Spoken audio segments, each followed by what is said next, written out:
1 lakh rupees in 50 days challenge day 4 তো কি খবৰ তো মৰ্ণিং ফ্ৰেছ হৈ ৰাতিপুৱা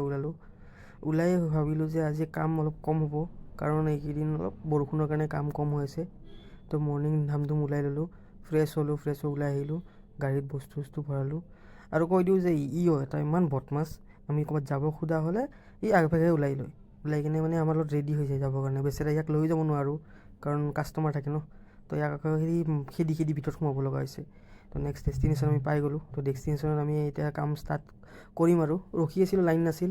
তো ইয়াৰ পিছত আমি কাম ষ্টাৰ্ট কৰি দিলোঁ ষ্টাৰ্ট কৰোঁতে অলপ সময় লাগি গ'ল কাম কৰোঁতে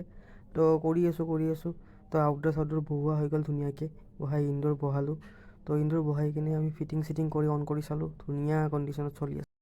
তাৰপিছত দোকান এখনত গ'লোঁ দোকানত মানে অলপ বস্তু ল'ব আছিল এচিৰ তো এচি বস্তু লৈ কিনে নেক্সট ডেষ্টিনেশ্যন গুচি গ'লোঁ জল্দি যাই কিনে কাম চাম শেষ কৰি এচি ইনষ্টল কৰি দিলোঁ